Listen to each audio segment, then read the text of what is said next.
Amazing how life is one thing and then in an instant it becomes something else. Like here I am, Mia, the girl who thinks about the cello and Adam and Juilliard. And just like that. At the box office this weekend, the tearjerker If I Stay came in third, scooping up $5.8 million. We're taking your armor to the next level.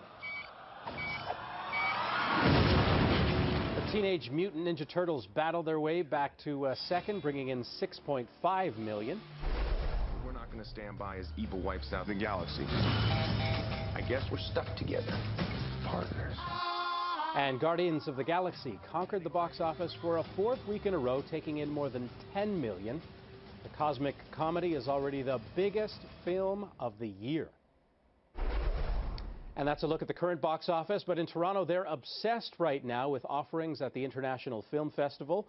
For a look at some of the early highlights, film critic Jason Gorber joins us from twitchfilm.com. He is just outside the Bell TIFF Lightbox. The highlight so far, Jason, for you is what? There's been a bunch of things that have been a highlight. Nightcrawler I can finally talk about. I sort of teased it a little bit last week.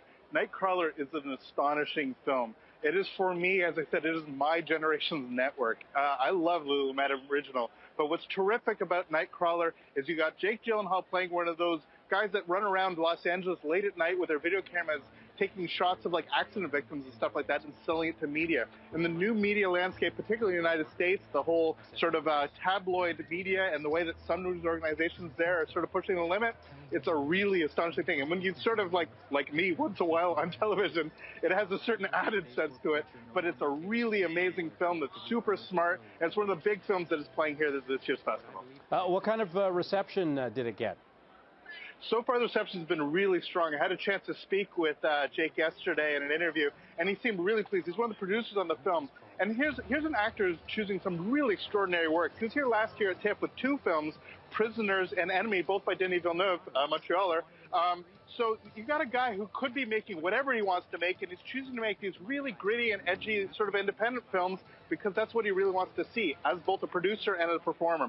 I really think that he's a star that's absolutely making the most of his talents, and the reception here was really tremendous. A lot of people are talking up this film for Oscars. And Kevin Smith's Tusk. Yeah, here's a weird one. Look, Midnight Madness is an institution here at TIFF. All the crazy people like me show up at midnight and see a film. And Kevin Smith is no stranger to this festival. He was here with Clerks a couple decades ago.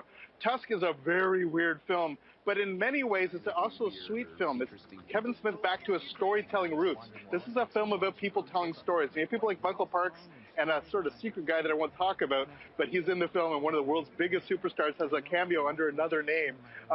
It is a very weird, it's very strange, and all kinds of insane stuff goes on. But if you're looking for something way out of left field, Tusk is definitely one for you to check out. The last minute goes to the special presentation, The Last 5 Years. Yeah, so this is a musical, and it's a musical. It's a great little off-Broadway show. It's got Anna Kendrick in it, and I really loved it. I think the music is fabulous, and if you just want like a straight-ahead, really beautiful, emotional, but complex musical, here's one to see. So there's all kinds of different choices. You got films from all over the world. This is festival heaven, film heaven here at Toronto International Film Festival. No doubt about it. I'm going to remind people that they can follow you on Twitter at Filmfest_CA. Jason, enjoy the week. Thanks so much, Scott. All the best. Take care, guys.